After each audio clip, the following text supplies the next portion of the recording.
I'd like to introduce our panel and bring them up, please. And they can assemble, and as they're doing that, I want to explain how this process is going to work this morning. Baird, President and CEO of the Cedar Rapids Metro Economic Alliance, and she's been involved with a number of different aspects of dealing with development of young people and business in this region. Allan, the Senior Director of Corporate and Community Outreach at the University of Iowa Pomerantz Career Center, likewise working with young people trying to place them in good careers. Gruber-Miller is a former IowaWatch intern and reporter. He's a graduate of Grinnell College. He wanted to branch out. He's from Mount Vernon and wanted to branch out and got a job a half an hour away from home. Maria Vognsen is with us on Skype. Hi, Maria. So Maria is with us, and she will talk with you as well. She's a Senior Technology Development Program Associate at the UnitedHealth Group up in the Twin Cities area, and from Iowa originally. Jacque Patterson, the Associate Vice President of Total Rewards, ACT Inc., and Tim White, Plant Lead at Amana Operations at Whirlpool Corporation. So welcome, panel. We're glad to have you here. Here's what's going to happen. I'm going to start off by asking the panel a few questions, but the idea here is to have dialogue with the people in this room, because if you look around you, you'll see that there is a lot of expertise in this topic in this room. So the idea is for the panel to provoke conversation, but you to join in on that, with the idea that if 6 people talk, it's not 6 times 6, but 6 to the 6th power of knowledge. If 12 people talk, it's 12th power of knowledge. We really want to spread some information, have you take that with you, and try to deal with this particular idea of what do you do with young talent in Iowa to try to keep it in Iowa, or to recruit young talent to come to Iowa. So with Baird, I'd like to start with you. And so first of all, put this whole idea of brain drain into context, would you? Is it a problem? Can you tell us a little bit about what you think the issue really ought to be at hand here? Thank you. Good morning, everyone. So the brain drain issue is something that we have talked about, and I've been in some form of workforce development conversations for 20 plus years, for the entire time that I've been in this region. The issue of talent is a national issue. I mean, we are at war in the United States with 19,000 municipalities that are all struggling with this issue. So this isn't just a brain drain issue here, it's a national issue. And it gets amplified when you're in the Midwest because we're not as well known. So for us, it's really about making sure that we realize, one, we've got to tell our story. So you've got to build some swagger. You've got to tell people what's great about this area. 2, we have to invite these young people to engage with us. And so for us, it is an issue, but we have to help ourselves out of this situation and improve this situation together. So one of the things I wanted to do is we've got a rock star team with us today. So if you will, I'm going to counterbalance some of the interviews and introduce you to 4 young people that are working with us this summer. We have 3 interns, and we have an intern that interned with us last year that is now a full-time employee we just hired. So Chad, Jaden, Ellen, Rachel, would you all stand? So Chad is at Co. He's from Emmitsburg, Iowa. Jaden is a student at Iowa State. Ellen just graduated from UNI. As I said, interned with us last summer. We just hired her as a full-time employee. And Rachel is a student at the University of Iowa. The 3 young women are Cedar Rapids folks. Chad came from Northwest Iowa. Interestingly enough, when we asked them a couple of questions, the process of doing the internship with us, even though 3 of them are here, has planted a seed. They're learning more about the business community. They're learning more about us. They're learning more about our vision and where we're headed. And they all have ideas about leaving, but they're also thinking about staying. And it's that connectivity tissue that we're trying to create through these types of programs as an organization to welcome these young people to this area and let them know we want them to stay here. So they're the rock stars, really. And it takes all of us to engage in some form of inviting these young people people to stay and telling our story to overcome this issue. So thanks. They also told me getting to the office at 6:45 a.m. for a breakfast event is awfully early. So from a business community standpoint, you know, getting up early and going to a breakfast to talk is tough. Allan, at the University of Iowa in academia, when you're placing these students, is brain drain a concern? We've heard Andy McKee talk about 50% of the University of Iowa graduates leaving the state. So is it a concern at the University of Iowa, and what type of perspective do you give it there? Yeah, absolutely. As you heard from Angie on the video a little bit, we have an issue with the brain drain for sure. It's more common, I think, with students that are coming to us from outside of the state to leave and leave, go back to their home states or go to a different state as well. And it's less common. The percentages are smaller for in-state students wanting to leave the state. It happens for sure. And as you can see, it averages out to about 50, but in-state students are closer to 70% are staying in-state, and then out-of-state students, it's a much less that are staying here. But I'm hoping that we can rapidly turn the discussion, or the terms that we use, to brain gain rather than brain drain, because we have this captive population of students that are coming to the state of Iowa every year. When you look at the out-of-state students that are coming to our schools and universities, there's over 60,000 that come every year to study in our state, and that's a captive population that we can reach out to that are coming here to visit. And whether or not they stay after graduation or come back again maybe later in their careers, which is what we hope. We want to make sure that those 60,000 people know that they're welcome to come back, and we want them to come back, and I think that's really key as we look forward. So let's shift to brain. I like it. I want to skip over to Tim, because I want to ask you that same question to get some unique experiences, because you were telling me before we got up here about some of your experiences in Detroit and how you were trying to recruit people over there at Ford. So talk about the experience at Whirlpool on what you're trying to do to find talent, and whether you seek it in Iowa, and how that will compare with what you were doing in Detroit. Well, what we're trying to do right now in Iowa is have a very active co-op program.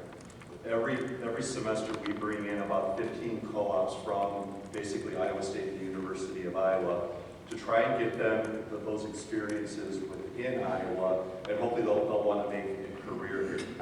The challenge that we have with being a company like Whirlpool is we have multiple facilities. So what we see is people use the Amana, Iowa facility to get into Whirlpool, but then they're looking at other Whirlpool facilities. So I don't know if I'm helping the problem or solving the problem if we're trying to give them those experiences.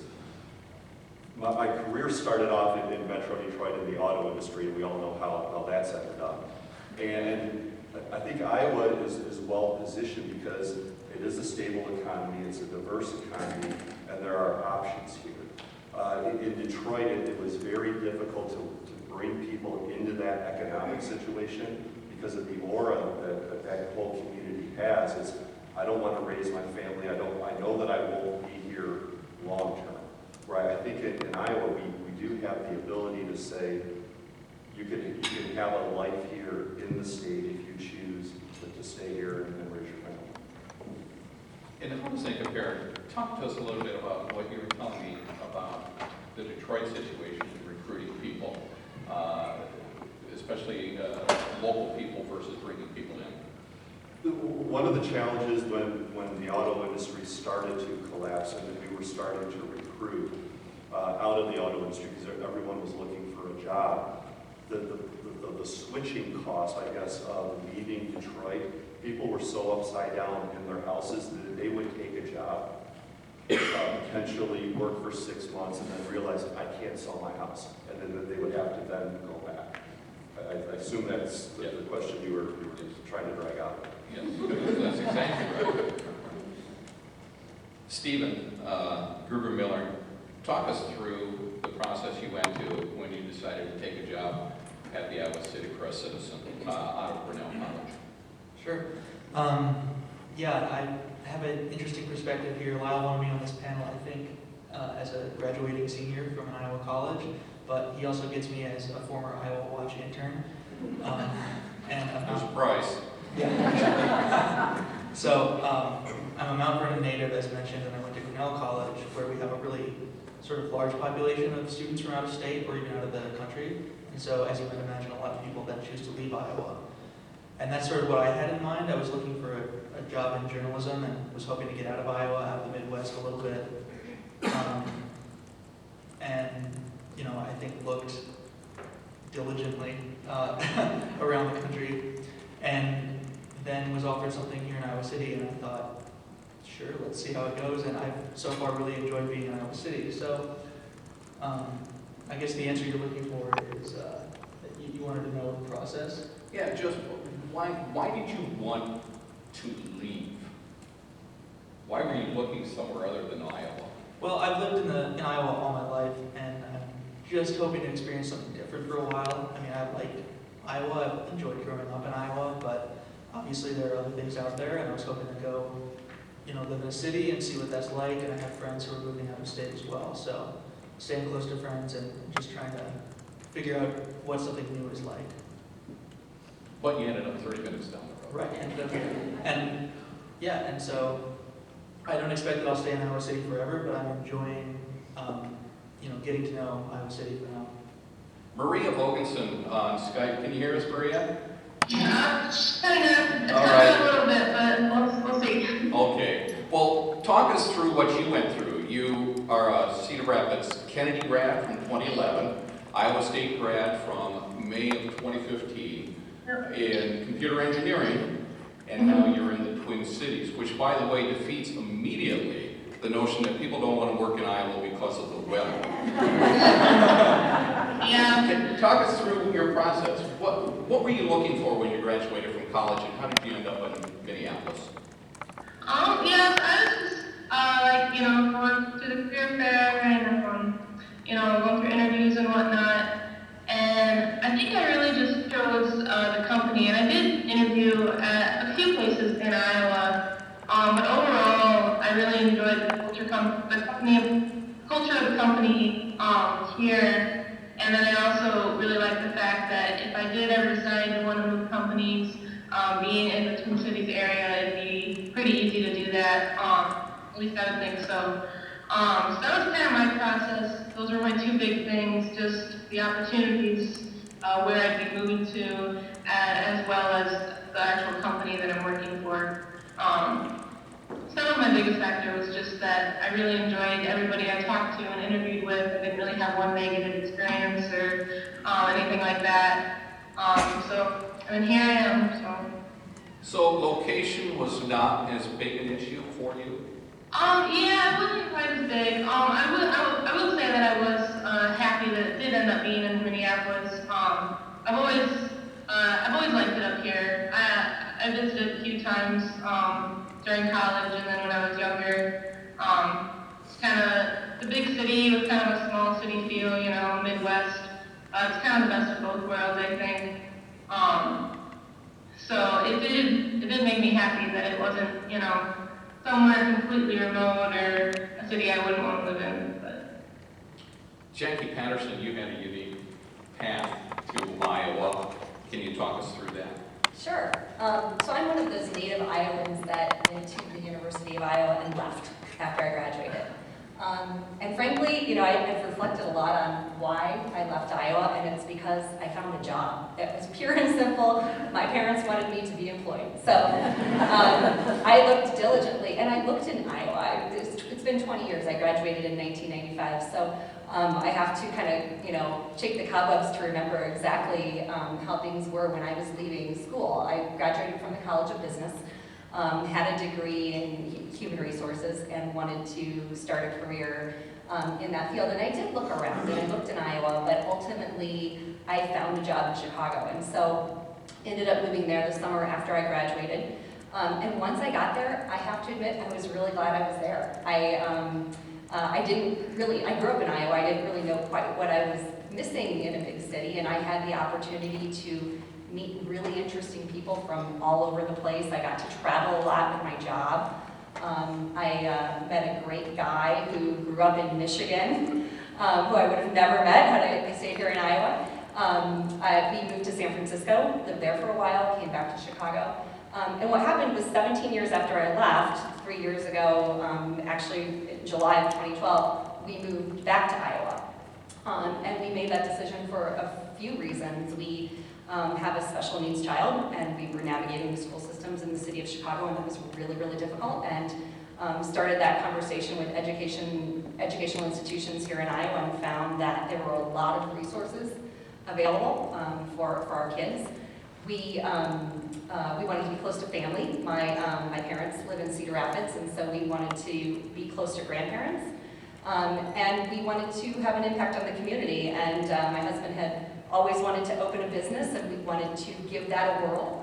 And so we did, and just this year we launched Turner Alley Brewing Company, which is a production brewery in Cedar Rapids. So we've had the opportunity to start a business.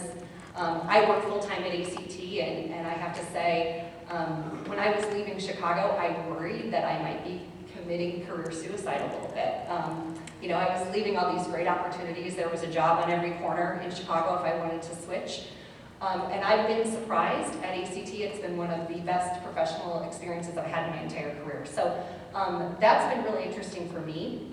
I evangelize my story a lot to people I know that have left Iowa and haven't returned.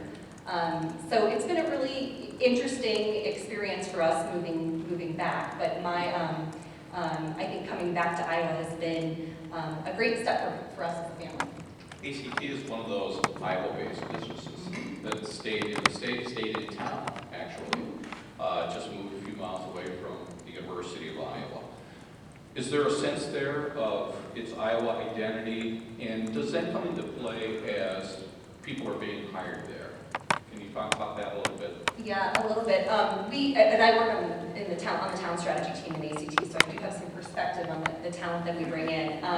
We do identify with Iowa, and ACT has been in business for 54 years, I believe, and was born out of the University of Iowa, and there is still certainly that identity. What we do is very niche, so the talent that we need is an issue. We are always looking for talent.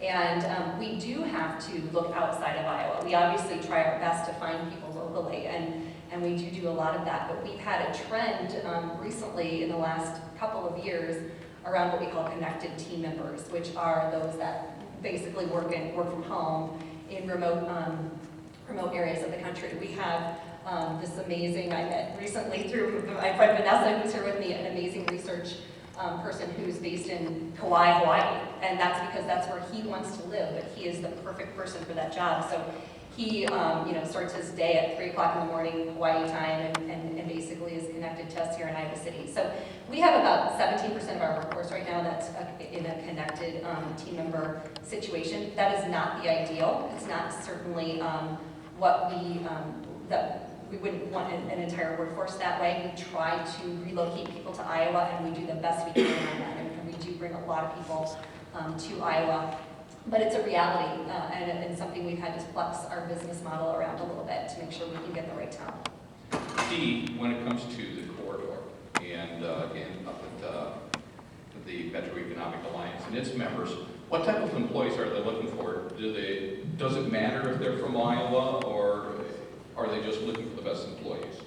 That's a great question. So I think the first thing is we have to tell our story, and we start with the regional brand. Iowa's Creative Corridor is something that we've been working hard on because it's really taking all of the assets of the region and creating a compelling story to tell others. We have over 1,100 members that are part of our organization, and the number one issue for them is workforce. Tim and I have had, I don't know how many meetings and conversations around this issue for the last couple of years since you've been in here, or since you've been in this role. They are looking for the best talent. And obviously, it's easier to find, if you can find a connection to a person that grew up in Iowa and get them to move back, or to get them to stay. There's lots of reasons why that's more of a compelling story and the way in which employers would love to find their talent. But the reality is that they're finding talent nationally and internationally.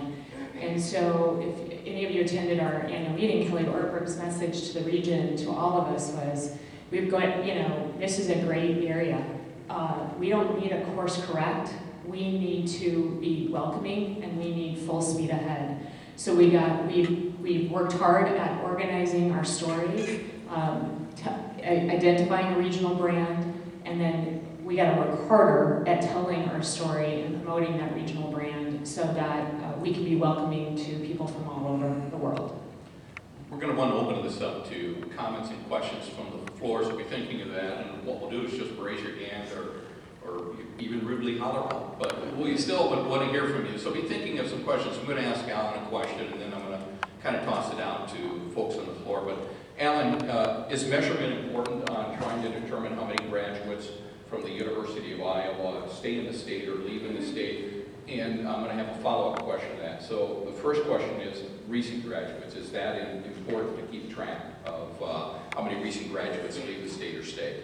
Yeah, absolutely. We have to report to the regents every year about that. So we do a study 6 or 7 months after graduation every year to follow up on the students that graduated from the University of Iowa. So we hire a call team. We track down the people that we haven't heard from to find out where they are, if their work was related to their major, the kind of involvement they had on campus, that kind of thing. So it's very important to us to know that information. We track down where they're living as well, and knowing exactly what's happening with that. So we're continuing to get more and more information as much as we can as a part of that survey. But once they're out into the workforce for a few years, you have a lot of alums. Is it possible to keep track of all of that, or is there any way that that can be measured as far as how many people remain out of the state, or how many boomerang and come on back? It's a challenge for sure. Fortunately, LinkedIn has some great resources available that we use quite often to be able to find alums. So you can do that with any college or university that you've been a part of. So you can find alums that are at least on LinkedIn to get an idea of where the majority of the population from different schools have gone to live, and the companies that they work for, and the kind of work that they do, the type of jobs that they do. So that's a fantastic resource that we've been using. And I think a lot of people that are looking for talent are using that as well. And it just keeps growing. I mean, with the number of alums on from the University of Iowa that are using LinkedIn has grown exponentially in the last couple of years. So that's a great way for us to be able to track that. And then we have several meetings. Actually, we have a meeting planned with the Alumni Association to reach out to alums in their mid-career and make sure that they know about the opportunities in Iowa. So we're meeting on that, I think, in a couple of weeks here, maybe next week. I think it's next week, actually. Maria, up there in the Twin Cities, I have a question for you. And that is, do you run into other Iowans now that you're living up there? Have you been there long enough to get out, socialize, and meet people? And do you meet other Iowans? Can you say that again? Yeah, do you meet, yeah, sure. Do you meet other Iowans up in the Twin Cities area? Have you had an opportunity to get out and socialize or meet other people in business that you find out they're from Iowa? Oh yeah, so UnitedHealth Group is quite a large company, and they have currently quite a few interns, probably about 30 or 40 interns, and then 60 or so other people that are in my position. And there's about 5 or 6 from Iowa State. I haven't met any from any other colleges in Iowa, but yeah, there are about 5 or 6 from Iowa State, so I've been able to meet them and whatnot, and then they have friends that they know from Iowa. So just in work itself, yeah, I have met quite a few people that have moved up here. And then I do have friends from Iowa State that work at other companies that did move up here, whether it be like Bloomington or Egan. There were quite a few people I knew that moved up here, so. Do you talk about why you went up there and didn't stay in Iowa, and whether or not you'd ever come back? I think I would. It's kind of hard to say right now since everything's just starting here. But especially within the company I work for, because it's so big, it's really easy to move around if you ever needed to, just because they have a lot of telecommute opportunities and offices around nationally. So I have considered it, but not too much, considering I just did move up here, but I would like to. Let's open it up. Any questions, comments, right back here? What would it take to move back? The question is, what would it take to move back? So that would be for you, Maria. What would it take to move back? Probably a good career opportunity. If I was a coach or whatnot, and it was something I really wanted to do, or something to be really good for like my resume or just something like that, I think that would get me to move back. I'd say one of those two things. Does ACT actively go after former Iowans and say, come on back? Is that part of a marketing program? Our recruiting team certainly does, and they use LinkedIn and tools at their disposal to do that. I don't know that we have a formal marketing program per se, rather than just sort of recruiting tactics around that. But it would be interesting to see employers in the state more proactive around targeting those populations, partnering with the university. Tim, how about Whirlpool? We don't actively recruit Iowans. We look more at, we found it, especially in manufacturing, that the folks that are coming out of the ag curriculums do very well in manufacturing. So we look more for those types of curriculums. One interesting thing, one of my performance metrics is how much talent I actually export out of the plant into other plants. So, and again, it's kind of counterintuitive. We do all this work to bring people into the plant, get them trained up, and then at the end of the year, I'm partially judged on how many good people I've sent to the other plants to go develop their career. But what we do try to do, though, is what is the career path back to Iowa? So if you go out and you learn a different category, you've spent time in a different region, how can we get you back here in a senior leadership role? And so Stephen is going to get the unfair reverse question. So that's his warning ahead of time.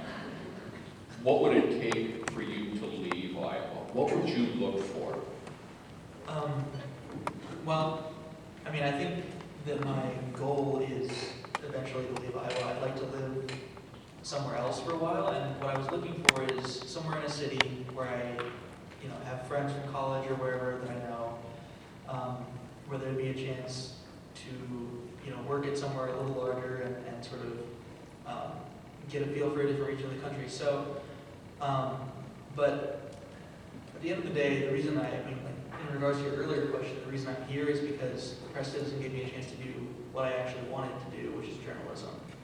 Right? I was looking for journalism jobs all over in different parts of the country, and that's what I was interested in, but none of them, right, wanted to hire me. So, and I was still thinking, before I gotten any offer for the Press Citizen or had any contact with them, I was still thinking, maybe I do still want to move to a different city and just sort of see what I can find there and just see what that would be like without really any prospects. But the reason I stayed is because I got a chance to do exactly what I want to do here. So, Yeah. Can you ask Maria about compensation? It sounded like she was more interested in the position because of the culture of the company and not necessarily the compensation. She doesn't have to give us how much she makes, but can she talk a little bit about compensation? Maria, there's a question from you. We want to know how much you make. No, that's not true. So the question was, can you tell us about what it is that you went there for and how compensation compared to the cultural opportunities and the professional opportunities that you had there? What was important for you? And was compensation as important as these other things? I would say compensation was somewhat important. I didn't want to be on the lower end of my graduating class. I definitely wanted to meet the average, which I did. So as long as I was meeting that, I really didn't think too much about it. I didn't have a whole lot of work experience during college, so I kind of, took what I could get in that department, considering compensation and whatnot. But I definitely think that I was focused more on where I wanted to go, what kind of company I wanted to work for, what experiences I wanted to get, as opposed to, compensation. Allan, is compensation compensation important when students are, or is that important when students are trying to get placed out of the University of Iowa? Yeah, I think definitely is. It's important for the university to, for our rankings. We want our students to make as much as possible so that it shows that our students are successful. And I mean, it's actually Kathy nodding over there. So we've got some, it's important, definitely. And I don't think students really understand the cost of living issue either. And it's not in the forefront of their mind when they're making that decision. To have the same kind of role in Cedar Rapids versus Chicago, I mean, you have to make at least $10,000 more in Chicago in order to be able to cover the cost of living. And so, but do students really understand that? Probably not. They're trying to get their job and make that happen. D, how does the Alliance and how does the corridor address that? The whole quality of life, cost of living, compensation, that whole package? Yeah, so one of the things, I think all of the comments that have been made are very valid. And for us, what we're trying to do is build a system in which we can get the word out to people in the Midwest who have some type of connection. It's not as far of a move or as big of a leap, particularly to 18 to 25-year-olds. Those are the folks that we need here. The baby boomers are retiring, and it's having an impact on this region. So we really partnered with Corridor Careers to build that system. So we've got the portal. We advertise in the Midwest to this target audience and occupations and industries that we have the highest need. We encourage them, you have 8 to 15 seconds to get their attention and have them take action. And then when you get to the job portal, you will see the cost of living calculator right there. You will see information about the community from their eyes, from their lens, from their filter. I have to remind our board and some of our members that this is not about an older demographic, this is about a younger demographic.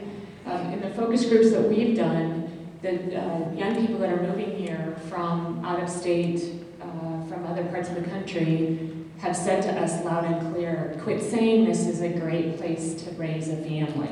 Because, quite frankly, I'm not sure when I'm getting married or if I'm going to have children. So, you know, we have to be all things to all people, and it's an N of one. I mean, you have to really look at it from their lens.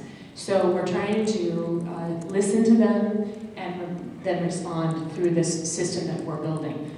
Our goal is to build a much bigger pipeline for our 1,100 members and their 92,000 employees. It's all about at a higher level, is our workforce population growing, number of jobs growing, income level growing, and the overall population growing. That's what we're trying to achieve through this process. It's very complicated, it's not easy, you've got to have many layers of work going on. But in the year and a half that we've had that happen, we've had over 90,000 people come to the website, and we've had over 11,000 people click through and apply for positions. And that's from over 30 states and 4 countries. So it's really just how do you get the attention of people and let them know that you have great opportunities here and you have a great quality of life. You have to do it all. You have to be in the business of economic development, workforce development, community development, business support, and regional development all at once to make the whole system work. Well, I do think there's another aspect of that I'm seeing in the 18 to 25 demographic that it was a blind spot for me up until a year ago. And that's the social connection that demographic has with their peer group and with the community. Everyone's so connected right now when they're watching their friends on Facebook and what they're doing every Friday night and every Saturday night. And just saying it's compensation and cost of living and work-life balance, that younger demographic right now, that they want to have an emotional connection to what they're doing, that they're more interested in career mentoring and what's the leadership guidance that they're getting, and then at the end of the day, are they connected with their area, either within their peer group or all of us go out to happy hour on Friday night and they're posting that on Facebook and connecting that way with the community. That to me is a key piece of how when people have that emotional connection to the area and their peer group, they're going to be less likely to leave this area, or they're going to want to set up base here.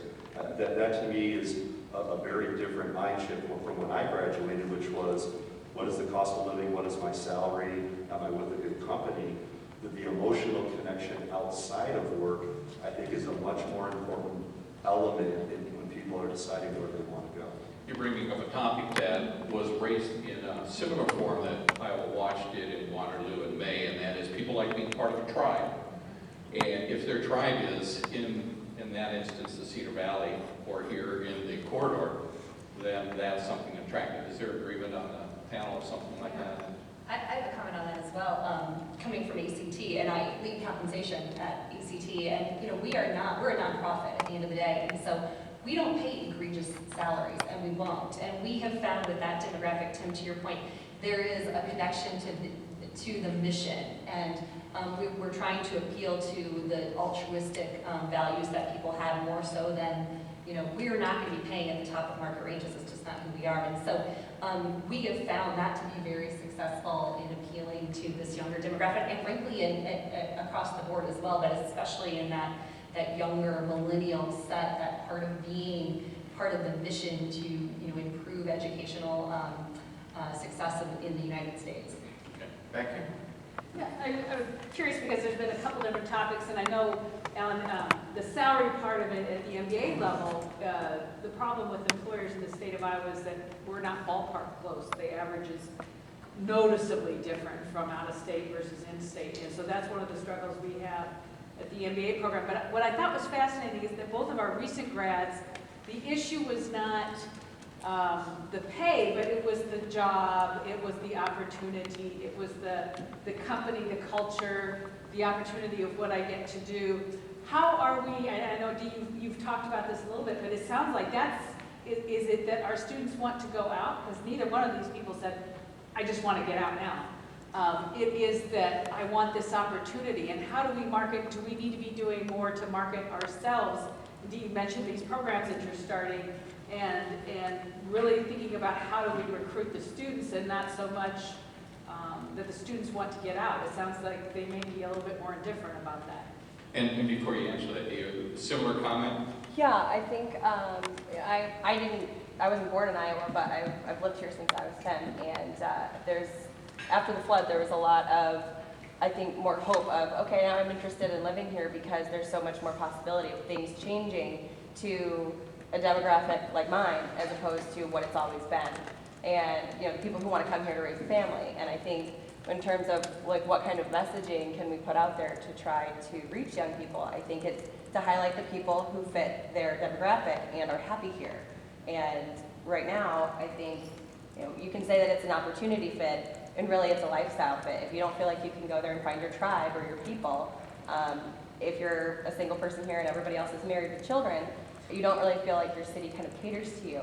So I think also another thing is with students or folks who are from Iowa, maybe we need more opportunities to highlight companies that will allow them to travel. So that way, if they have always been in Iowa, they don't feel like they're only ever getting to see Iowa. I think that's one of the other big things, is they don't want to feel like they're incubated their entire life, but to show that you can work in Iowa, but also have the opportunity to still see the world, I think is also very important to them. So it's more just the lifestyle fit and the desire to experience something more than just what's here and be connected to that. You want to see Minneapolis, Milwaukee, Chicago, Kansas City, St. Louis. They're a short drive. They're a day drive, half a day drive. Comments from the panel on this notion of just what we tell people. You struck on that. Anything more to add on that? I'm going to ask Allan about it as well. Well, I started my comments with, we have to tell our story. And each of you in the room have your own story to tell, and you have to be part. I invite you to help us in this process by telling the story. We're all creating an Iowa's Creative Corridor. We create companies, we create talent, we create international healthcare solutions. I mean, this is a fabulous place, but each of you have to help us tell the story. I've said this the last couple of years. Iowa humility, if you're from the Midwest, it's not helping us. We think that, being mild and not telling our story is what's more proper. And I'm telling you, this is a national war for talent, and we have to tell our story. Secondly, we have to work harder at the connectivity tissue. You called it a social and emotional connection. These young people that are here with us today, I've been listening to them over the course of the summer. Chad hung out with me, formerly known as a Job Shadow Day, last week. And as I listened to Chad talk to other leaders in the community, and I think one of his observations was, my God, you go to a lot of breakfast, lunch, and dinners in the business community. But he said, I've been here for 3 years. He's a student at Co, came from Northwest Iowa. I've been here for 3 years. I didn't know half of what I've learned in the course of the last 60 days, 90 days. They don't know, we don't know what we don't know. So as community leaders, we have to reach out and engage with these young people and encourage them to stay here. So we do employee onboarding every month for people that are new to the region, just to try to get them connected, build that connectivity tissue. How many of you are leadership grads either in the Iowa City Chamber program or our program? Raise your hands proudly, please. All right, how many of you are part of Impact CR or EPIC? Right? The whole table, fantastic. These people are at a demographic that's much younger than me, the people that raised their hands in the room. We've started a formal matching process of the people that have gone through the leadership programs that are involved in the Young Professional Program with these students that are here. To your point, the state is an education destination. We import a lot of talent into the state. The region is an education destination.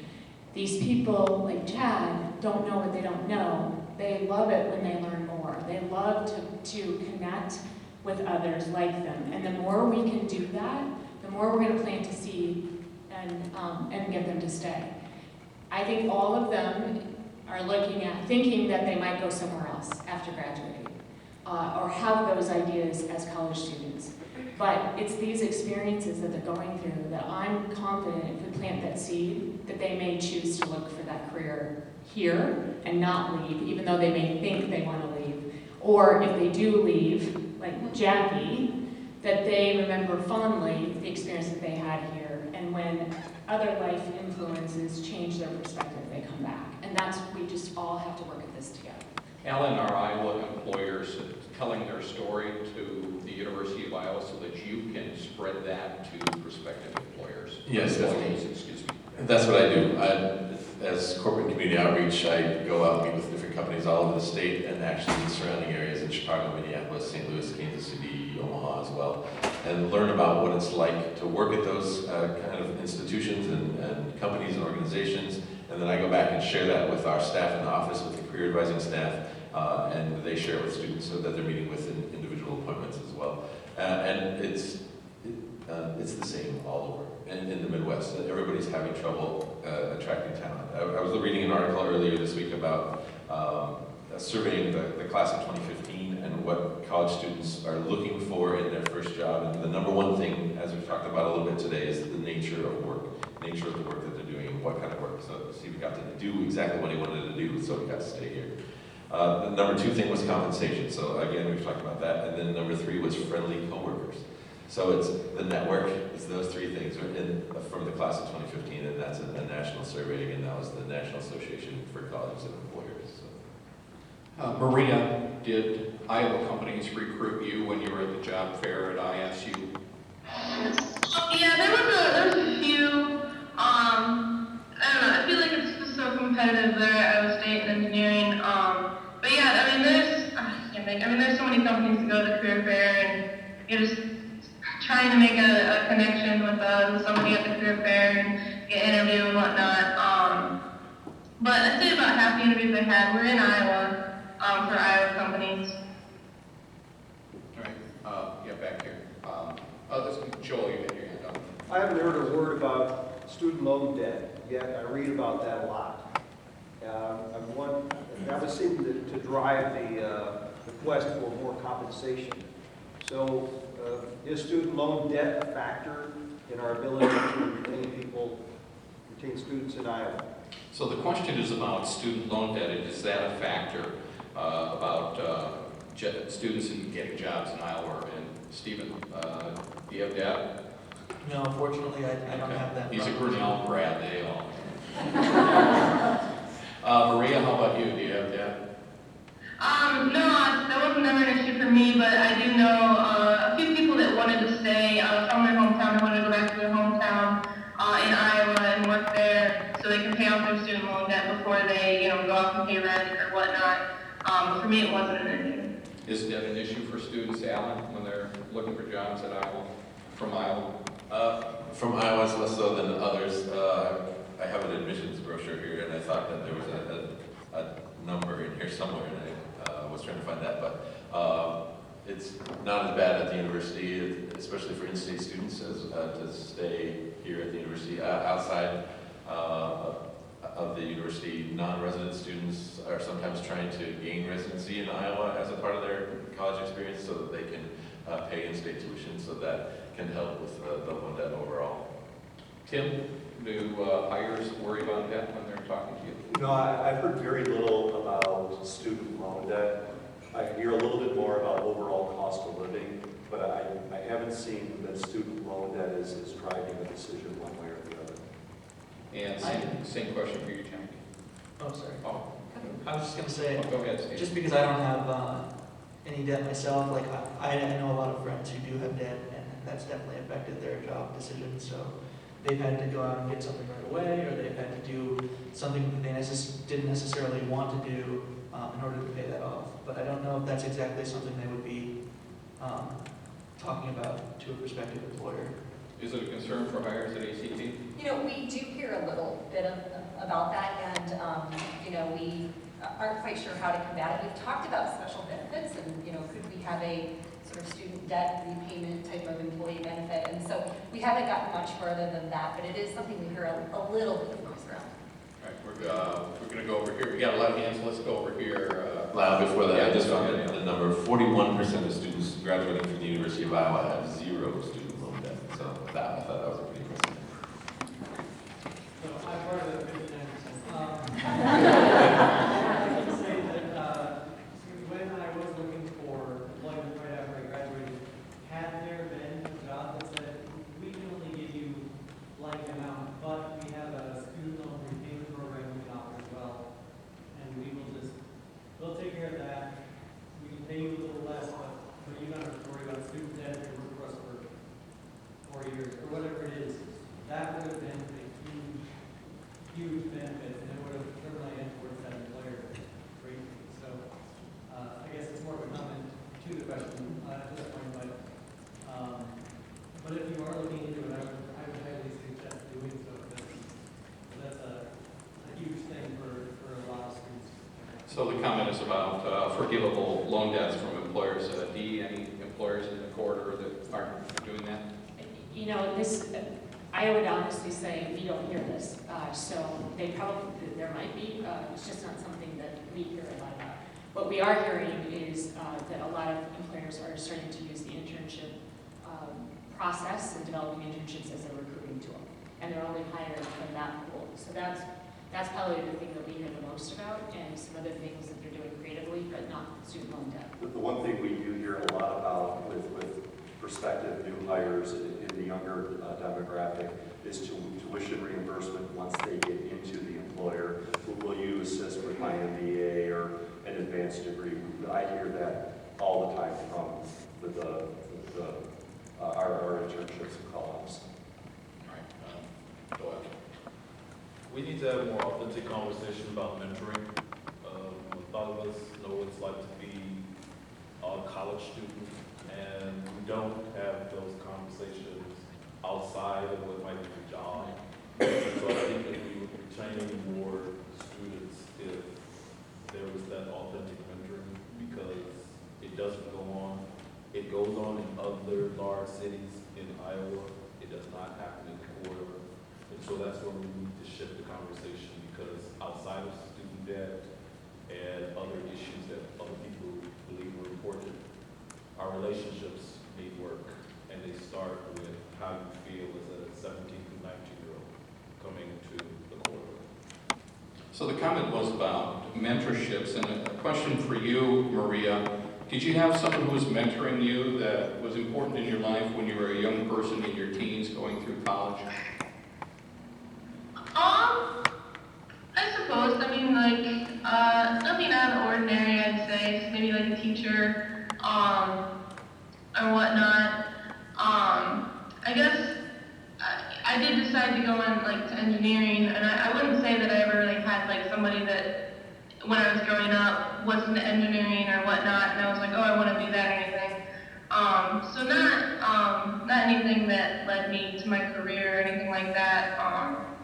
Just, teachers and whatnot, are somewhat mentors, but nothing in particular. Sorry, I was gonna. No, that's right. Okay, full disclosure, I've just called on someone who grew up across the street from me. So. Full disclosure. Don't show any biases, please. I was just going to circle back to this debt conversation because, for the most part, debt is something that's viewed as a personal topic. So I would never share that with an employer. I want to look the best to an employer. So why should they know? What I will talk to them about is compensation. Because when I see that number, right, I'm going to get paid X amount of dollars, and I owe over here Y amount of dollars, right? It's just simple math, right? So that's where the cost of living and those kinds of factors. And then also, debt would be something that I would share with my peer group. If I'm going to ACT, I'm not going to talk about that at all, right? I'm going to look the best I possibly can. So. Okay, good comment, yeah. The argument can be made that the state of Iowa's unemployment is unhealthy right now, meaning it's so low. So, looking forward to the brain gain when that becomes healthy, what's the forecast from 5 years to you up there? What's the forecast for brain gain? Tim, you want to start it? Not really. No, you're spot on. It's absolutely a huge concern. And assuming that I am competitive on the pay side, and I think I can be, I don't think I'm losing talent because I can't come up with the dollar amount. For me, the secret sauce is that connection. It is how do we, within their peer group, that this is something I want to be a part of. I just read a study between 18 to 25 right now. The number 3 criteria when people are selecting an employer is the social aspect of what that employer offers. And we have to actively sell here. When I bring someone in for an interview, I intentionally fly them into Cedar Rapids, and we have lunch in downtown Cedar Rapids. I make them stay at this hotel so we can go to one of the restaurants here. Then for dinner, we go to downtown Iowa City. So they're seeing the full breadth of what the corridor has to offer. When I first got there, I wasn't doing that. I would fly into Cedar Rapids, we go to eat at the Oxyoke in Amanda, and I pictured that on the airplane, and people, this is where I want to have a life.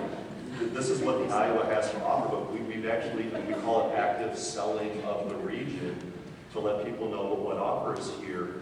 But that social aspect of what people are doing outside of work, that is so important with that 18 to 25 demographic. I can't stress it enough. Jackie, what's the plan?